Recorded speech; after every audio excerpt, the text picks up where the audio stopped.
அகில உலக கத்தோலிக்க திருச்சபையின் தலைவர் போப் பிரான்சிஸை தமிழகத்தில் இயங்கி வரக்கூடிய கிறிஸ்தவ நல்லெண்ண இயக்கத்தின் தலைவரும் திருச்சி கிழக்கு தொகுதி திமுக எம்எல்ஏவுமான இனிகோ இருதயராஜ் சந்தித்தார். இதுகுறித்து அவர் வெளியிட்ட பதிவில், ஸ்ரீ நாராயணா தர்மா சங்கம் அறக்கட்டளை சார்பில் ஏற்பாடு செய்யப்பட்டுள்ள அனைத்து மத மாநாட்டுக்கு வருமாறு போப் பிரான்சிஸை வாட்டிகனில் சந்தித்து அழைப்பு விடுத்தேன். இந்த சந்திப்பின் போது இந்தியாவில் கிறிஸ்தவர்களின் நிலை, தமிழகத்தில் சிறுபான்மை கிறிஸ்தவ மக்களுக்கு நிறைவேற்றப்படும் திட்டங்கள் குறித்து எடுத்துக் கூறினேன்.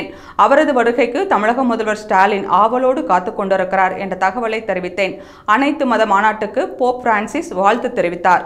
மேலும் வேற்றுமையில் ஒற்றுமையை வலுப்படுத்தும், வேறுபாடுகளுக்கு இடையே அமைதியை உருவாக்கவும் வேண்டுமென போப் பிரான்சிஸ் கூறினார். கருணை, நல்லிணக்கம் முதலியவற்றின் மூலம் வன்முறை கலாச்சாரத்தை தோற்கடிக்க முடியும் என போப் வலியுறுத்தினார் என்று இனிகோ இருதயராஜ் தெரிவித்தார்.